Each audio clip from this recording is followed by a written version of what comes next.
There's this idea in certain game developer circles that the best games are the ones built around a simple but addictive idea. Tetris is all about stacking blocks to fill rows. Minesweeper is about reading simple cues to figure out the location of a dozen or so mines in a grid.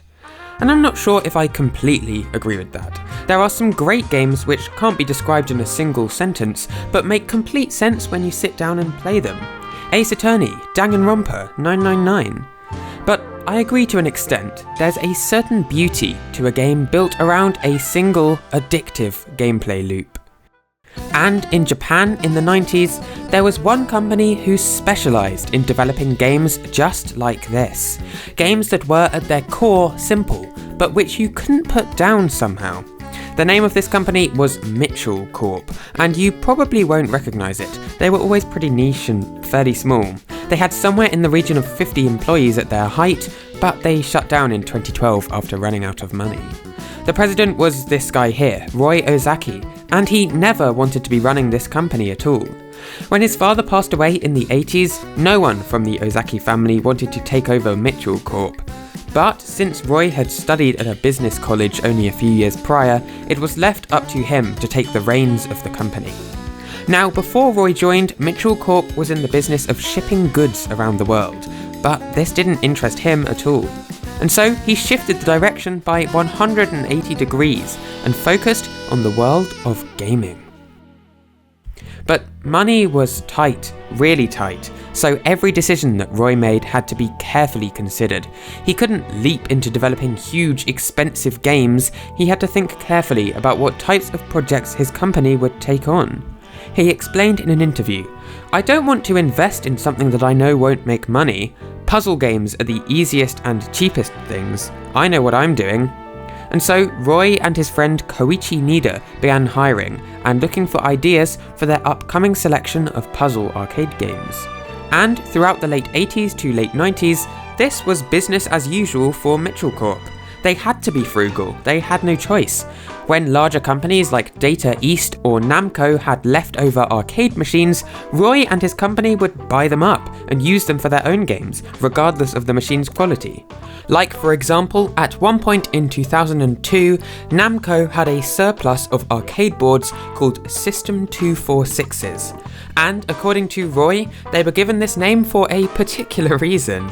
You see, in Japan, there's this motorway called Route 246, which is always backed up with huge traffic jams, very slow. And I think you can see where this is going. This arcade board, according to Roy, was incredibly slow. But Namco had some spare, so Roy and the company bought them up anyway. They had to make do, however they could. But in the late 90s, someone within his company had a brainwave, a really great idea for a puzzle game. It was called Puzz Loop, and here's how it played. You controlled the central character, you could spin them around to point in whichever direction you wanted. And surrounding this character was a sort of spiralling path which got closer and closer to your own position. And as the game went on, coloured marbles would travel along the path, getting ever nearer. If they reached your player character, it was game over. Luckily, you could fight back using a sort of cannon. You would take aim in whatever direction you wanted, and then shoot a marble at the enemy brigade along the spiralling path.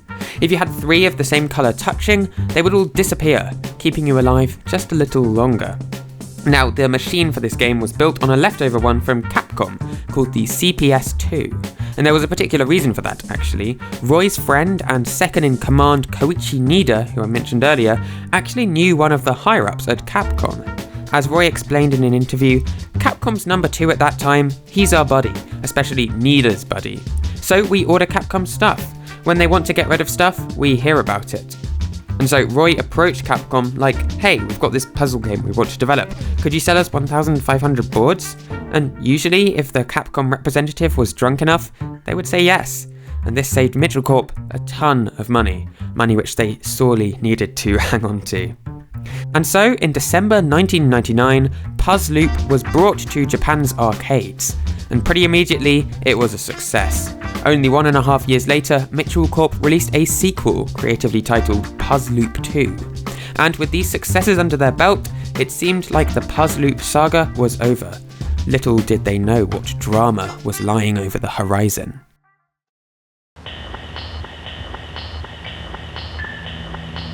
In August 2003, a little game called Zuma was released. It might look familiar to you.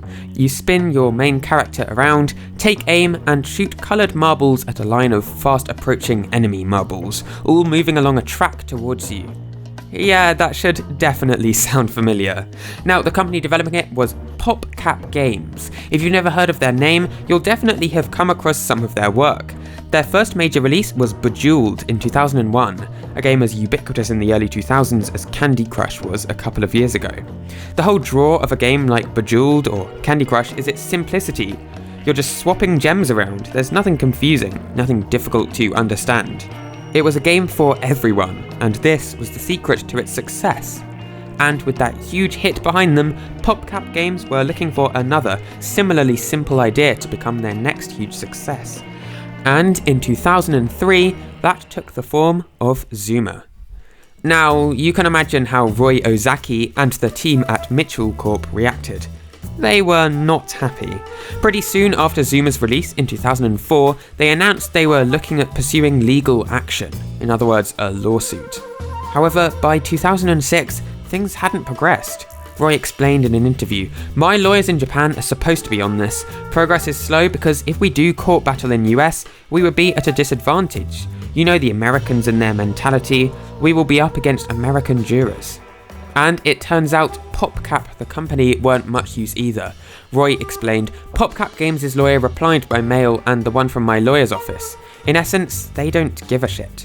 I think they knew what they were doing from the start, and they are bad businessmen. You know that to think of a game and to actually make it takes a lot of energy and money. Ripping off someone else's idea is bad. They don't belong in the game business." Eventually, PopCap Games' CEO, Jason Kapalka, explained that Zuma is, quote, "not an exact clone," and that he was happy for developers to clone other people's games, so long as they made some slight adjustments. And I think that Zuma shows off that philosophy pretty clearly. Sure, the tracks aren't always an exact circle, like in Puzz Loop, and there seem to be a few differences with how the physics of the coloured marbles are handled, but that's about it. That seems to be the only difference between the two games. But a few years later, things only got worse. PopCap Games was bought by none other than Electronic Arts, EA. And before long, a sequel to Zuma, called Zuma's Revenge, was released for Nintendo's DS console. And Roy Ozaki was, well, furious. He had eventually given up on his lawsuit. Costs would just be too high for his little company to handle, especially given PopCap's new and very rich owners, EA. But he was not going down without a fight, or at least a very angry interview statement. In his words, Zuma is out on Nintendo DS. Why? Because PopCap Games was bought by Electronic Arts. So Electronic Arts brings Zuma on the DS to Nintendo USA, and they put it right out. That pisses right on me. You may quote me on that. You see, this situation was especially painful for Roy because Nintendo of Japan had approached him in 2006 to bring a sequel to his very own Puzz Loop to the DS. And this was, according to him, extremely unusual. Normally it was developers approaching Nintendo to ask to have their games published on Nintendo's systems. But Nintendo of Japan had done the opposite. They had reached out to Roy and asked him to put his game on Nintendo's hardware. And now, only 5 years later, Nintendo of America was letting EA put their clone of his game onto the exact same system alongside his. It seemed so unfair. In his words, "I told them this is morally wrong, what you're doing, so they can screw me, but this is morally wrong. Ethics. So you still want me to quote Nietzsche or something? I can do that. This is business. Anything in life it concerns ethics. You don't cheat people and then keep making money. That's not fair. And you can quote me on that. I'm pretty pissed off at all of this, especially with the Americans." In late August 2012, PopCap Games laid off 50 employees. They were downsizing as a company and moving into the mobile games world. And let me be clear, that sucks. There's not one bit of me that thinks that's justice or, heaven forbid, they deserved it. These aren't executives being let go, these are incredibly hard-working programmers, designers, artists and more, who don't deserve in any way to be let go. and coincidentally, only a few months later, in November of the very same year, Mitchell Corp shut down completely. Or maybe not completely. Roy was and is adamant that Mitchell Corp is open, it's just not making games right now. If Roy or one of his associates comes up with another good idea for a game, they'll reopen the company right away. But at least for now, by all common measures, the company is closed. But there's actually a bizarre, and I suppose somewhat tragic sense of irony in all of this. Because, and I couldn't believe this when I first read it, an almost identical series of events took place in the 90s. Only things were the other way round. That's right, this time it was Mitchell Corp who were accused of stealing another company's game idea. This, right now, that I'm showing on screen, is Mitchell Corp's 1989 arcade game called Pang. It was the third game ever that the company released, and was, to my knowledge, at least relatively successful, spawning 5 or possibly 6 sequels. That would certainly be considered a success in my books.